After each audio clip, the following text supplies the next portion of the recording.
Good evening, Otherworldlies. This is Queen Juliana, your Dark Mask Diva. So I'm going to talk about mental toughness. Okay, so it's hard to really know who's mentally strong and who's not mentally strong. I mean, you can try to try to figure it out, but there are little clues and little traits in people's personalities. But I wrote down about 15 things that are traits in people who are mentally strong. So I'm going to read them to you, and maybe you can write some things down in the comments about traits that you think make people mentally strong. So I'll read off what I wrote down, and so what do you think of these? All right. 15 habits of people with high mental toughness. All right. 1, they accept what they can't change. They just go, well, you know what? It is what it is. And, that saying is really annoying and everything like that, but they're just able to say it is what it is. There we go. Can't change it. We're just going to go with it, okay? They bounce back from disappointment.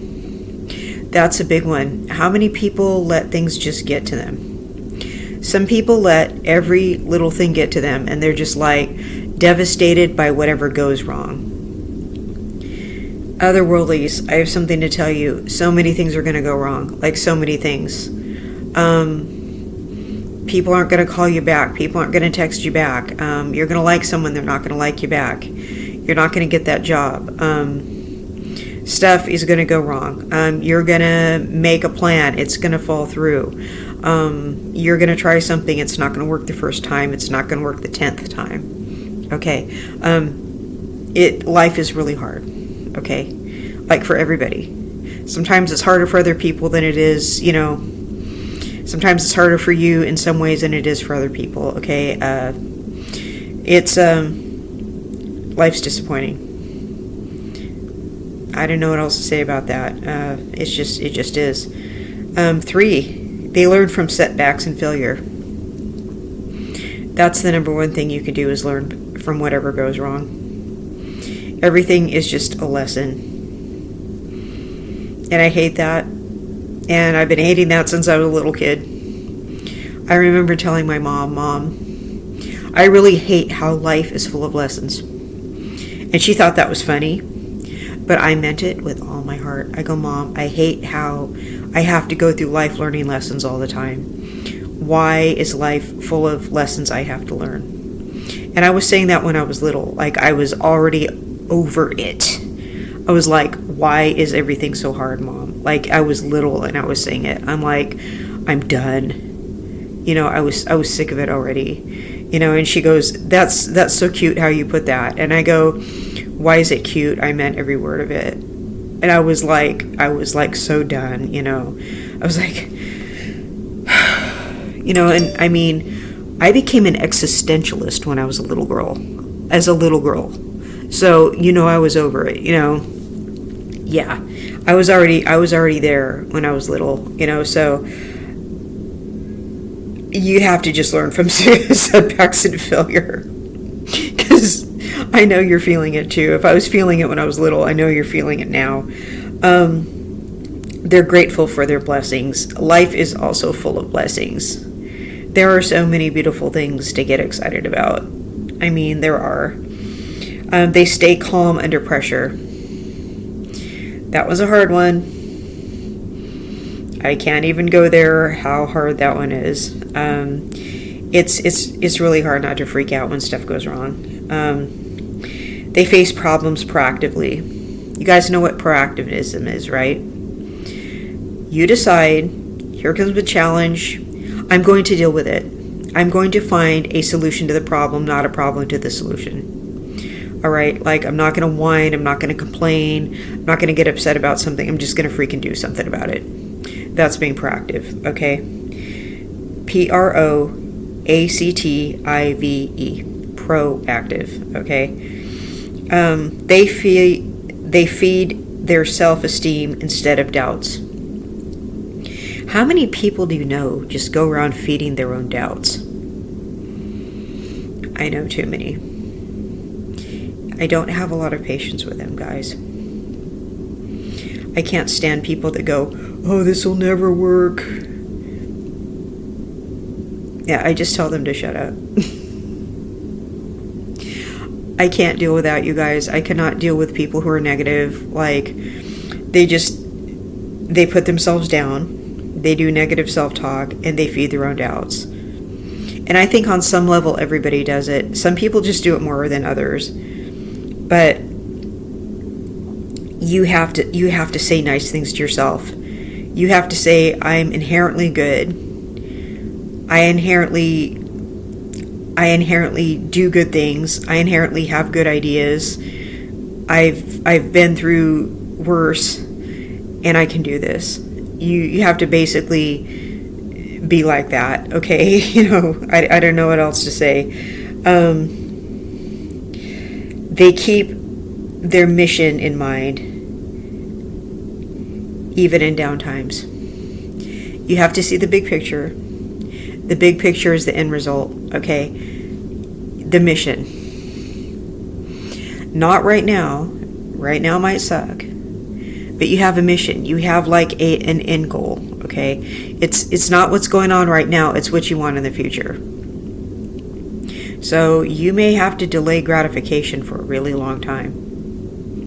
No, not that gratification. I mean what you want right now, you may have to sacrifice it for something bigger you want in the future. Okay? They're optimistic even when the chips are down. It may look bad now, but you have to believe something better is coming. And you have to be the one that makes it happen. No one else is going to do it for you. They have firm boundaries that they stick to. It's a boundary that I talk about in every show. Here's that B word again, boundaries. And here's that you stick to. You stick to the boundary. Okay? You can't just put the boundary up and then let the boundary back down again. You stick to the boundary. Okay? You can't just be wishy-washy about it. It's like once you put the boundary up, people need to know that you stick to the boundaries. Okay? And once you stick to boundaries, I'm going to let you know that you're going to find that a lot of old people in your life are going to be dropping like flies. Okay, they're going to be dropping like flies. You're going to find a bunch of people who are in your life are going to start disappearing because they don't like the you that isn't a pushover. But a lot of cool people, it's going to open the door for a lot of cool people to come in. For a lot of people who are going to help you. A lot of people are going to be on your side. A lot of people who are going to respect you. Okay, it's going to open the door for respecters. And all these people that only liked you on their terms are gonna disappear. Okay, and you're gonna be so much better off without them. It's gonna blow your mind how many people were in your life only because you were useful and you were their little punk. Okay, they're gonna disappear. I'm sorry, and you're gonna see their true colors. Let's see what else. They stay self-disciplined in the face of temptation. We are all tempted. We are all tempted. Okay? You have to stay self-disciplined. If you have no freaking self-discipline, you're just weak. And everybody's tempted. I don't care who you are. They manage their schedule and time effectively. What was I saying about time management earlier? No one's going to respect you if you don't have good time management. They're going to think there's something wrong with you. They're going to think you don't have your stuff together. They're just going to think you mismanage your life. That you're scattered. And you're going to feel like a loser. You need to manage your time. Okay. They provide social support for those around them. That does not mean listen to people's toxic dumping and venting. That means actual social support. That means actually have empathy. Okay. Be a decent human being. They channel difficult emotions instead of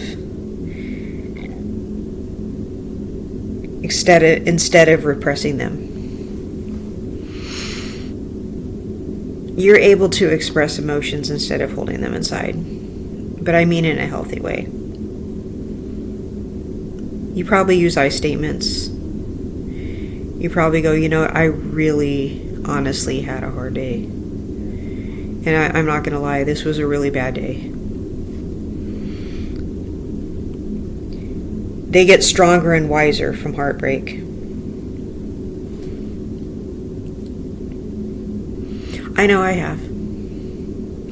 There's a lot of people who've hurt my feelings. There's a lot of people who've broken my heart. I don't mean just in romantic relationships. I mean just in general. Just from knowing how awful people can be. I've learned a lot. I've learned more from that than I have from people who are good to me.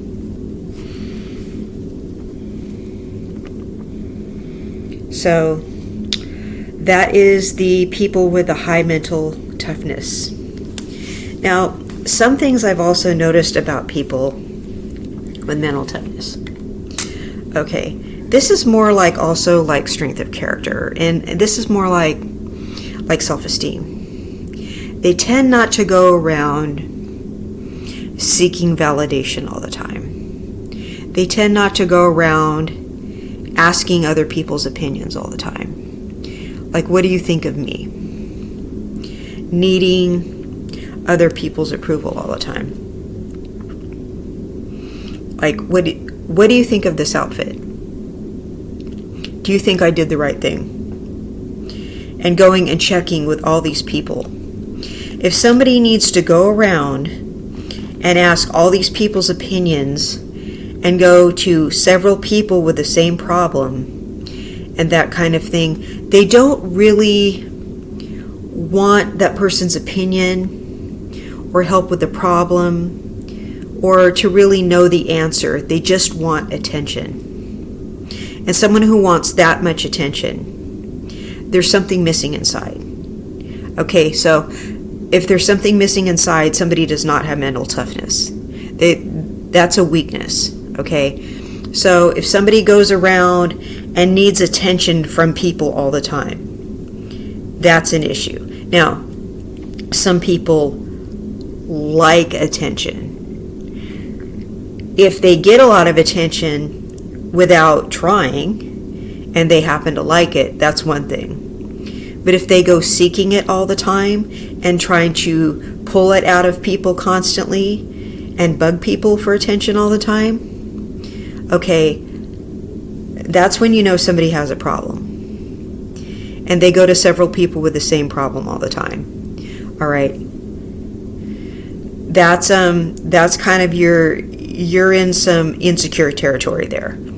That's attention-seeking behavior, and you're going to want to notice that person for the insecure person they are. You're going to want to maybe avoid that person. Okay, that's a lack of mental strength. That person has like a problem and a void inside them. Okay, that's not mental strength. Somebody who gets upset over every little thing that goes wrong, who just loses their temper over stupid stuff, who just lets themselves get upset over perceived slights, who takes everything personally, who just personalizes, they think people are looking at them funny. Something goes wrong and they take it personally. It has nothing to do with them. All right. People who just lose their temper too much. Okay, they need to figure out how to not let that happen. Okay, a lot of that is immaturity. Okay, that's not mental strength. You need to make sure that you can control your emotions. All right, you need to have a sound mind to where you are not getting upset over every little thing. Okay, so when people see you getting upset over little things, they lose respect for you. They don't want to be around you. Okay? They resent you. So that's another thing. When you are unreliable. I think that one kind of just goes without saying. People will just see you as flaky. Now, there are some times you want to be unreliable so people won't use you. So sometimes you're going to want to be unreliable on purpose. But if you want people to respect you, you don't want to be known as being unreliable. You want to show up places on time. You want to do what you're supposed to be doing. Okay? If you can't manage to do things on time, if you can't manage to be where you say you're going to be, don't even try to do it. Okay? Because people are just going to hold you in low regard. You're not gonna look right. You're too distracted. So anyway, those were the mental toughness. Okay, can't let yourself get knocked down by things. If you have a problem being mentally strong and you think it's not your fault, you may suffer from clinical depression. You need to care enough and realize it's out of control and go talk to somebody about it. Okay? I don't mean somebody like me. I mean like a professional. Somebody who can give you real therapy or give you medicine. Okay? So somebody who can actually change your life. Change the course of your life, give you something, give you tools to cope with it, or give you something to correct the chemical imbalance. Okay, because sometimes we have things in our way that you know when you're trying to fix your attitude and nothing is working. And you can tell it's out of control and it's not your fault. Because sometimes there's also situational depression. And you need somebody to help you get out of whatever hole you've been dug in. Okay? So you may need to tell somebody you're in some kind of bad situation and you need them to help you, bail you out of it. Okay? So do not be afraid to ask somebody for help. Alright? You may need to also do that and say, look, I'm in over my head. This is what's going on in my life. You need to actually tell somebody, I really want to help myself, but I can't because of this. All right? And if you can help me do this, this is the part that I feel like I can do. And then do it. So there's also that. All right? So that's what I have to say for this content. And thank you so much for watching. And I hope I said something that helped. And I love you all, and I will see you in the next one. Thank you for watching. Bye-bye.